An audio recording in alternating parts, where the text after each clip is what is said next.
Welcome to another Founder Wisdom podcast. We have Ale Arce with us today. She's the co-founder and CEO at Yoice. Is driving productivity through well-being, and I identified her as Mexican as soon as I read her name. Ale is really Mexican, and Arce. There's a tienda here that I buy my cheese from that is called Arce in Oaxaca. It's the best. Maybe those are So my cousins.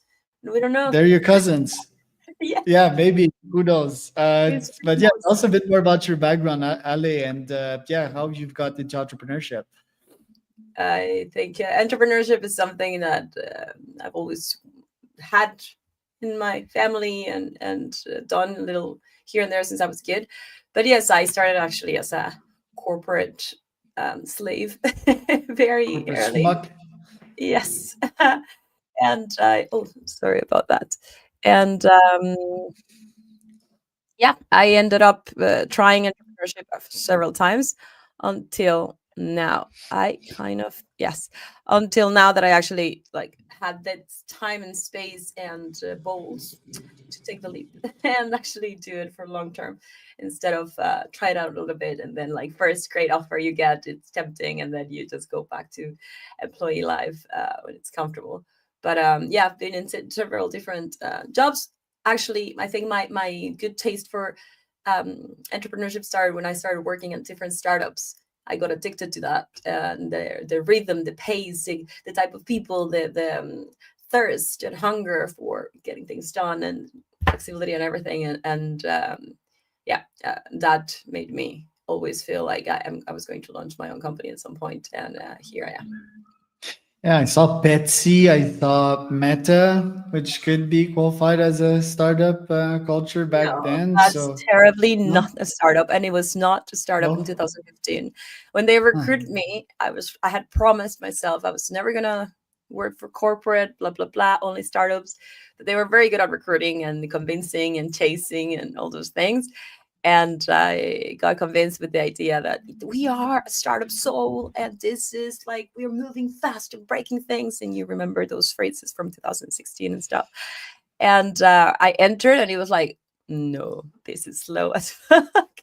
It was Yeah. slow, and you've got. It would. I think we were between 5 or 10,000 people back then, so it was still small enough. But for me, who was used to like startups, like 10, 100 people in fast growth, and it felt like a very big company. And I had my role was product marketing management for a region, but it was just like you have your role, and things do not break if you go on vacations, which is very different than when you're in your own company or you're a startup or you're a founding team.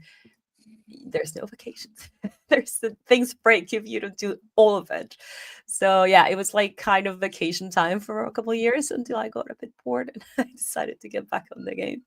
But yeah, that Right. was And with you got into the Antler program accelerator for like a couple of months in Oslo. I believe it was sort of new even back then. How was that for you?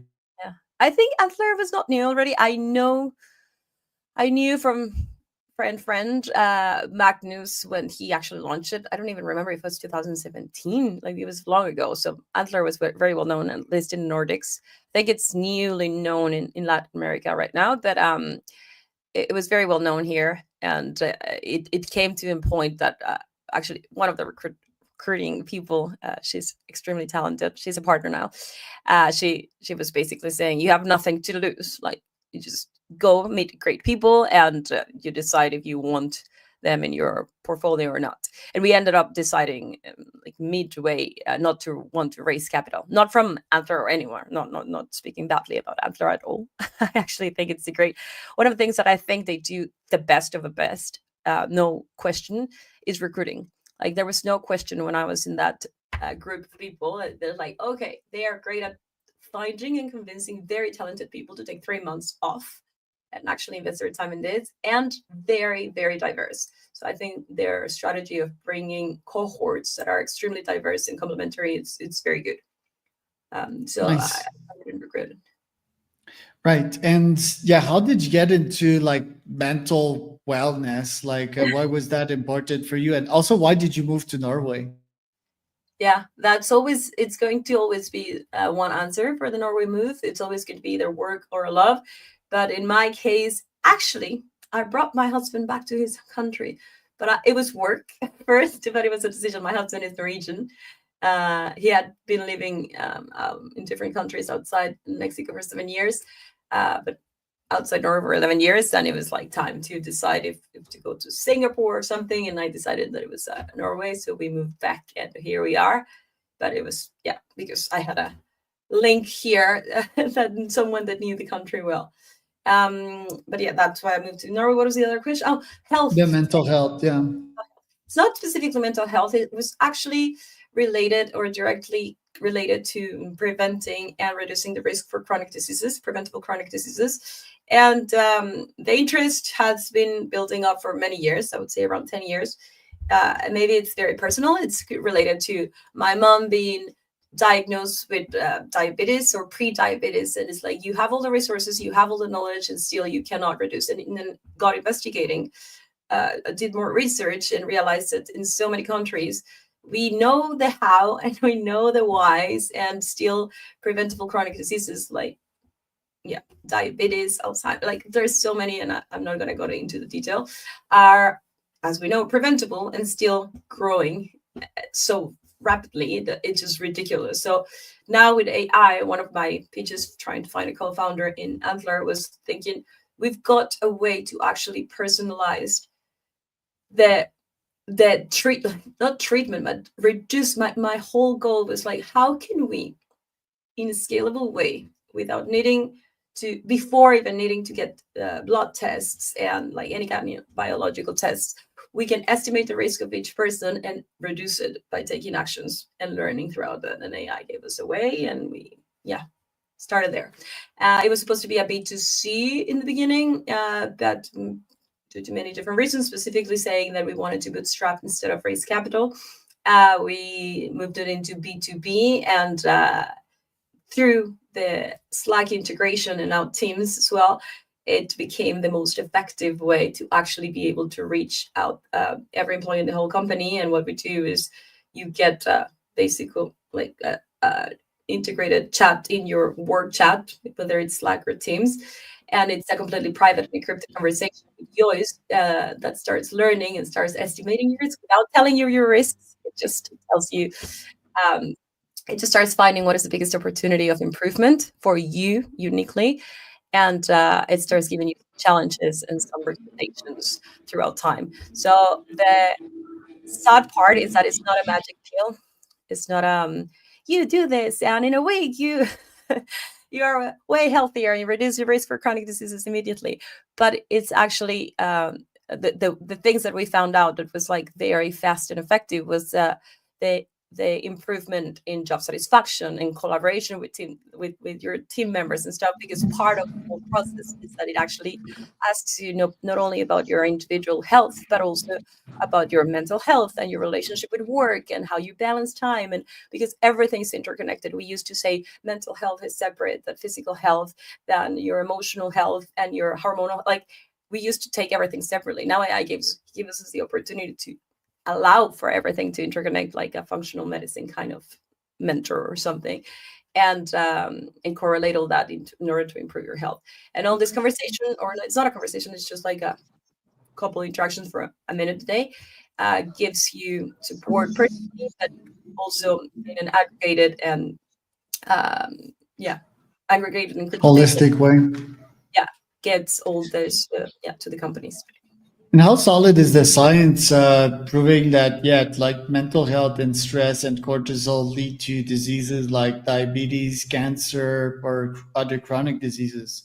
Yeah, as I said, it's not only mental health, because it's going to ask you things about when was their last period you had. So it's going to include like your hormonal health. It's going to ask you how energetic you feel today. So we have collected, like the model is trained with all the studies from different countries that have been cited and medically approved, that are able to estimate this risk in different areas, and then it's interconnected. So it, through questions, when you go to the doctor, you go and you get the blood test, but you also get a questionnaire to analyze.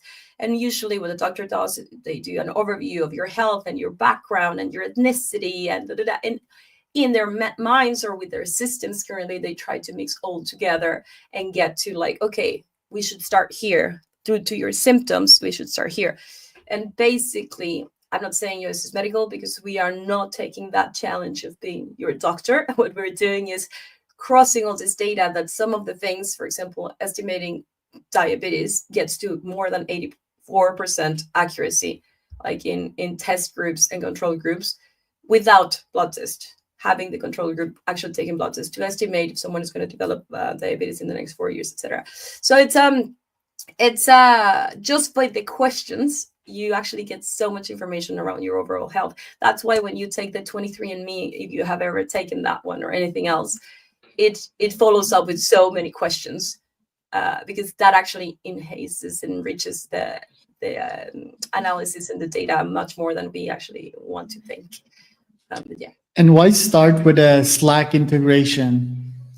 because of B2B, because of the strategy that we decided to do B2B instead of B2C. For B2C, we didn't have we were just me and my co-founder, and we didn't have in the team. Now we have someone who's amazing, but we didn't have in the team the talent required to create the best experience in B2C. The competition was very high in terms of longevity, this, that, and we are not a company that is going to. We did some focus groups and realized that people don't like to hear what is the estimation of their health risk for this and that, which I thought people would, which was very naive so many years ago. But we are not giving you the risk. We're just being like, oh, this is your biological age, and this is your chat. Like, it's more like a game, but in the back is actually the model is actually trained with medical information in order to help you find what is the biggest opportunity of improvement in order to reduce the risk for chronic diseases throughout time. So the biggest challenge in doing B2C was actually to find a reason for people to download an app and engage with it every day. One of the hundreds of or thousands of apps you already have in your phone. Whether with B2B on Slack or on Teams, you're using the same thing you use every single day, at least 8 hours a day.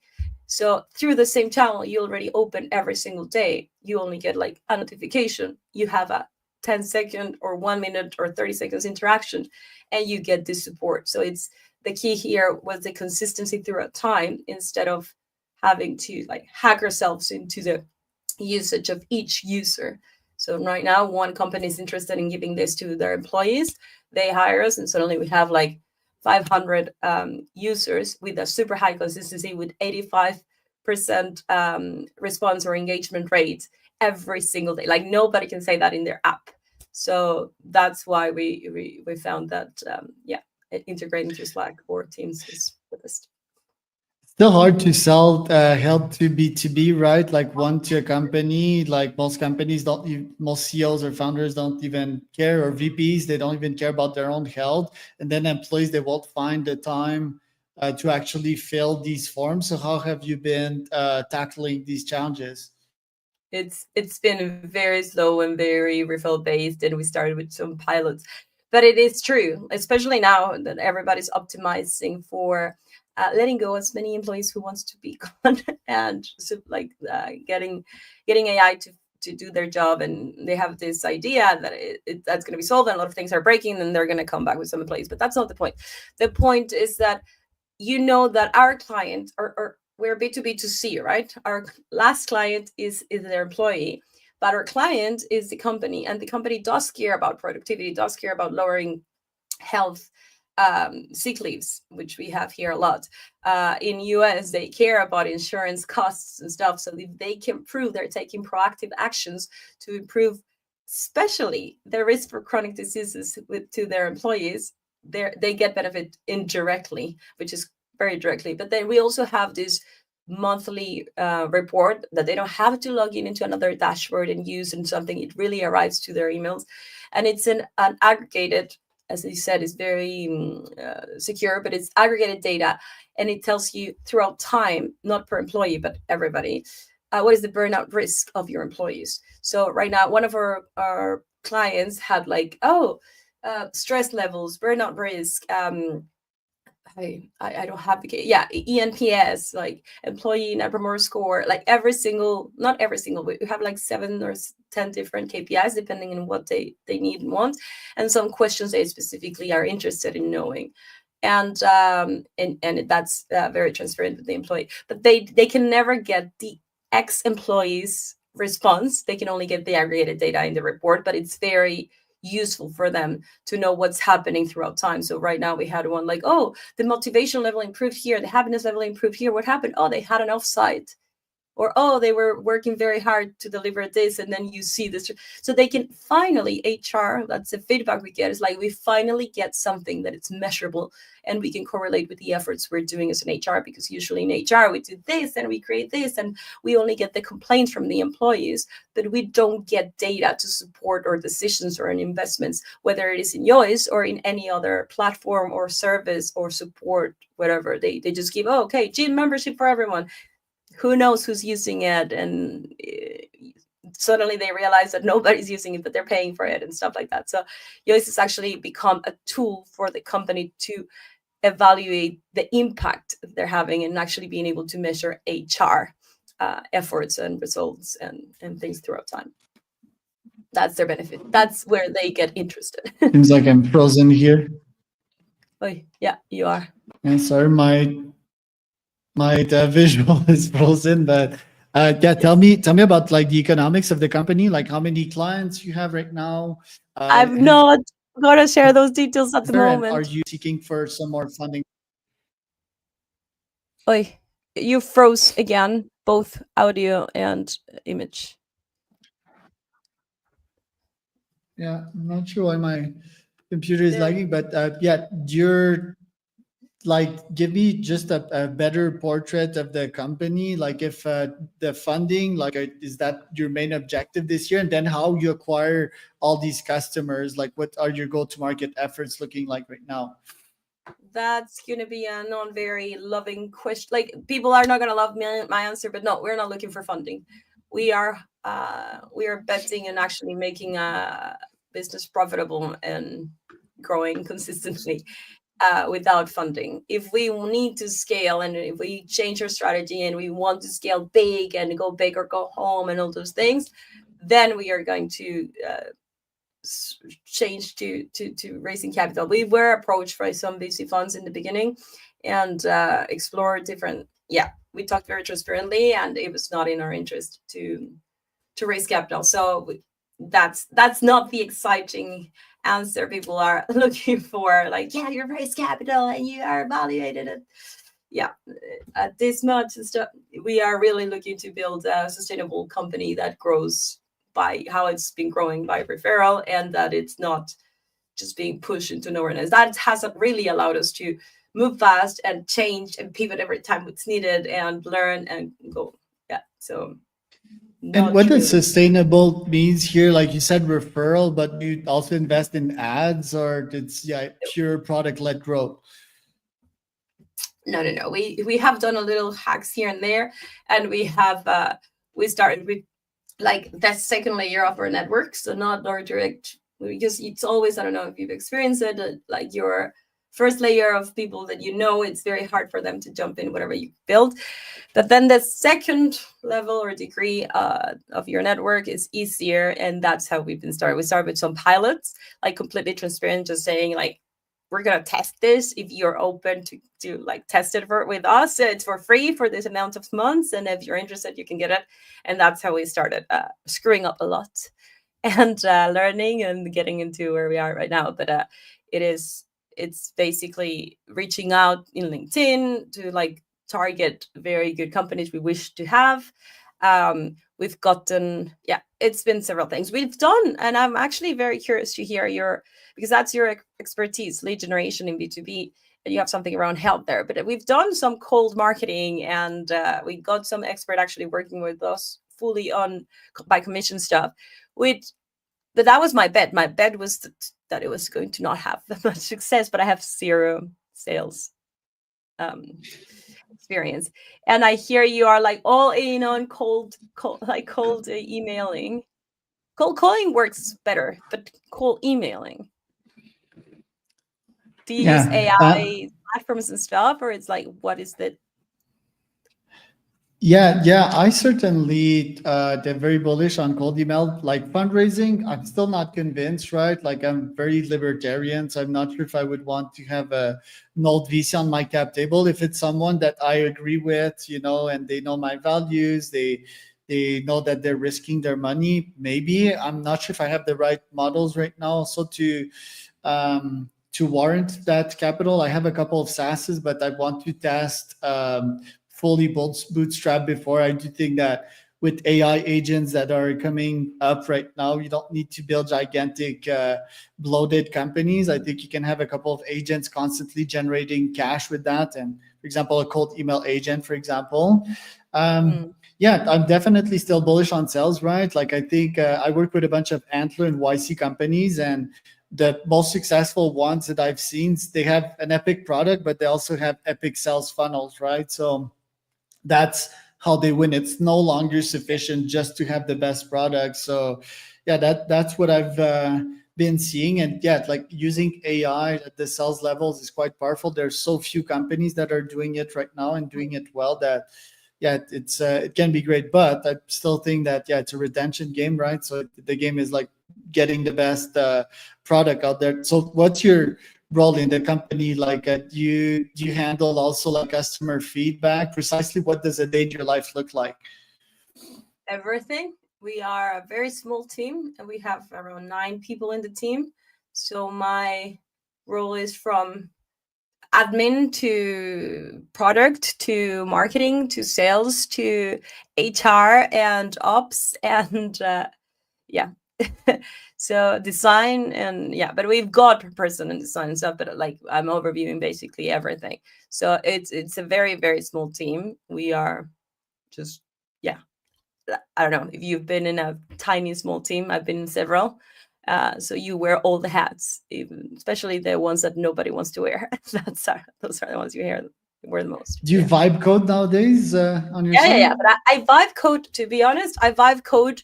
Like I always say, sorry about that. I always say that it's important to have like a little like break side project or something that takes you off the being inside box where you stop thinking and really seeing the whole picture and the strategy. So I often do vibe coding, like whatever, oh, a good idea and stuff. And I'm actually vibe coding right now, something I'm excited about. So it's around women's health and perimenopause and stuff like that. And I've been testing several platforms, and it's always fun because I'm always testing AI, different tech and platforms. For sales, I tested some for cold as well. And yes, I do that, but not for Yoice. Yoice is not vibe code. Yoice has a very, my co-founder is a PhD in AI. He's fully hands-on, creating the model from scratch, and everything has been done well. Not my not my kind of vibe coding. I suck at software development, so I do only do vibe coding. Right. And what kind of AI is found on your platform? Like, where does that come in? Is it like a GPT wrapper? Is it something more complex in your own proprietary data? It is trained by several of the LLMs, but it's actually own model and proprietary data. I'm not going to be the best at explaining it, but it is especially because we wanted to be very careful that the way it's the model and it's 2 different agents who are constantly checking that anything that gets served to the user is actually double checked with the database. So it's a model that is only fed with it's called medically cited or referred, medically accepted studies around the world. So it's not whoever, like most LLMs are, if you ask something medical, are going to give you um, whatever health fitness posted and vlogged about, whether it was a video or a text. It's going to be taken almost at the same level as an actual medical study. And we had to create our own basically sandbox to protect from that, and a couple agents to start to double check themselves somehow. But yeah, so it's all And what's your grand vision with that one? Where do you see the company in 5, 10 years from now? the grand vision is actually managing to build it's managing to build a user experience that is that first we get to publish actual studies that we are able throughout years. We need 2-3 years in each case to actually show that we reduce, in fact, the risk for chronic diseases. And in that case, we want to, this, it's going to sound very non-ambitious and very stupid, but that's why we're doing this. If we want to just cash flow and grow and we want this, we would be doing something completely different. We would like to have a product that is actually being able to be B2C engaging enough. There are several apps that have done it very well, especially in emerging markets, that is able to engage people for whatever the reason, whether it's coupons or crypto or whatever, you name it. But it's actually able to engage the people that way. We're engaging Slack users and employees in order to decrease their risk for chronic diseases for their own health, and being able to have that app deployed everywhere, used everywhere, and actually have an impact in people. But yeah, we have big dreams there, but we have to make the company grow and sustain itself and be able to fund that part on its own. So That's the challenge. Yeah. Well, thanks for coming on. Where can people find out more about the company? I think they can just go visit Get Yoice, and Yoice is like yogurt, yoice.com, getyoice.com, and that's it, where they can find everything. So that was Ale and Charles for another